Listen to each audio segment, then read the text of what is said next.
Assalamualaikum warahmatullahi wabarakatuh. Perkenalkan, nama saya Intan Suryani dari kelas 2B. Di sini saya akan menjelaskan tentang mapping yang saya buat dengan judul Patologi 2. Di materi pertama ini saya akan menjelaskan tentang plasenta previa dan solusium.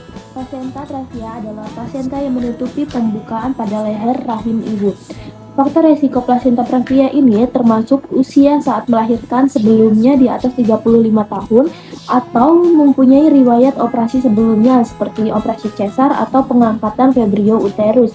Ibu hamil yang mengidap plasenta previa tidak memungkinkan untuk melakukan persalinan normal karena bisa memiliki resiko terjadinya pendarahan. Untuk solusio plasenta adalah komplikasi kehamilan serius ketika plasenta terputus dari rahim atau uterus. Solusio plasenta adalah salah satu penyebab paling umum pendarahan selama kehamilan. Solusio plasenta adalah kelainan atau gangguan jiwa ibu dan janin jika pendarahan tidak dihentikan dan maka nyawa ibu dan janin dalam bahaya. Materi yang kedua yang saya akan jelaskan yaitu tentang kegawat daruratan pada persalinan atau plasenta. Yang pertama ada retensio plasenta. Retensio plasenta adalah kondisi plasenta yang tetap berada di dalam rahim dan tidak keluar. Ini tidak keluar selama 30 menit setelah proses persalinan. Apa penyebab dari retensio plasenta? Biasanya penyebabnya adalah kontraksi yang tidak cukup kuat, makanya dia tidak dapat mengeluarkan plasenta. Penanganan yang digunakan pada retensio plasenta ini biasanya manual plasenta. Selanjutnya ada penyulit dan komplikasi kegawat daruratan pada persalinan kala 2 yaitu dibagi menjadi 2 yaitu malposisi, malpresentasi. Malposisi itu saat janin berada di dalam rahim ibu, posisinya digambarkan dari posisi bayi menghadap tulang belakang ibu. Beberapa contoh posisi janin adalah posisi occiput,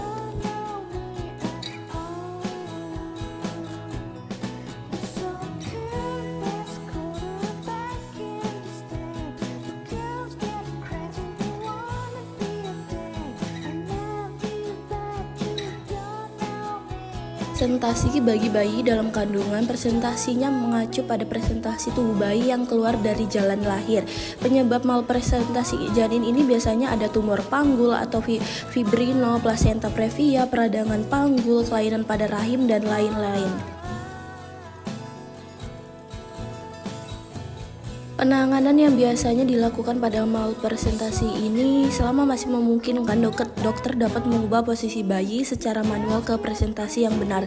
Tetapi jika bayi tetap mengalami malpresentasi sehingga mengakibatkan persalinan lama, dokter akan mengambil tindakan yaitu operasi cesar. Materi selanjutnya yaitu hemoragik postpartum atau pendarahan pasca persalinan. Yang pertama ada ruptur uteri. Ruptur uteri adalah kondisi ketika timbul robekan pada dinding rahim pada ibu hamil.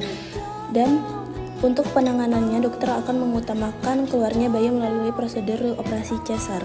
Materi selanjutnya yaitu atonia uteri. Atonia uteri merupakan penyebab utama pendarahan postpartum, suatu keadaan darurat yang obstetrik. Faktor resiko atonia uteri ini meliputi persalinan lama, persalinan cepat, distensi uterus, dan lain-lain. Langkah penanganan atonia uteri ini memasang infus dan transfusi darah, merangsang kontraksi rahim, melakukan tindakan embolisasi pembuluh darah rahim.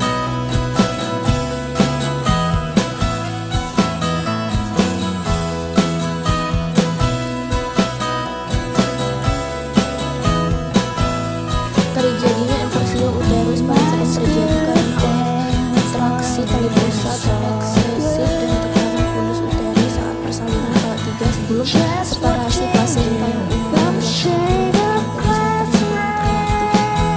Penanganan yang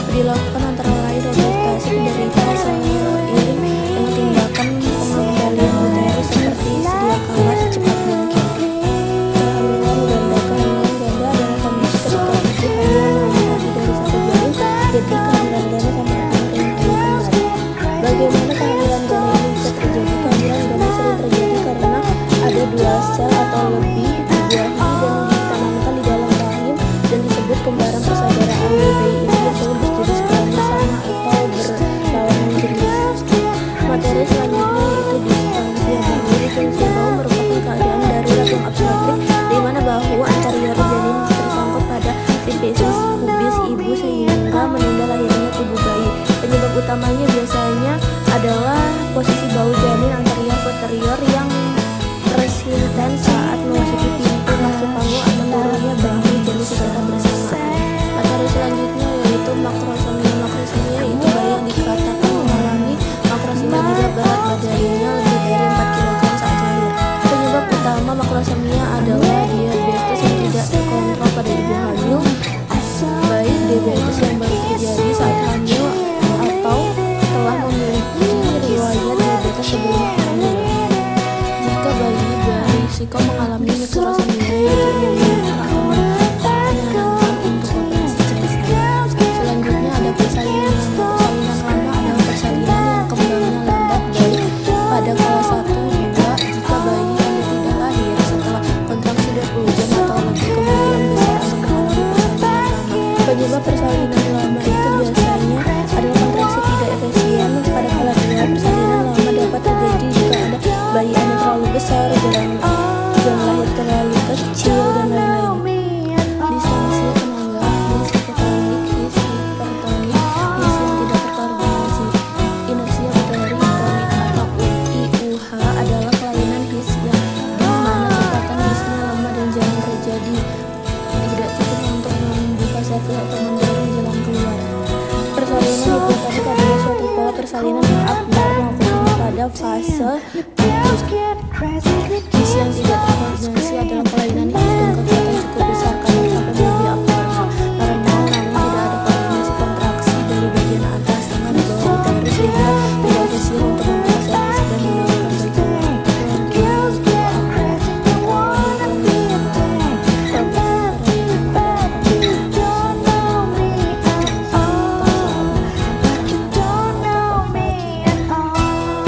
Adapun faktor-faktor mempengaruhi kecilnya itu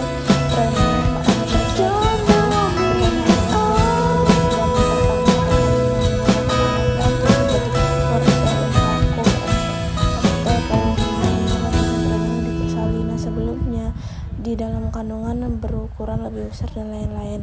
Penanganan ruptur rahim ini biasanya yaitu penanganan penjahitan luka robek dan 2 perawatan di rumah. Sekian dari saya. Assalamualaikum warahmatullahi wabarakatuh.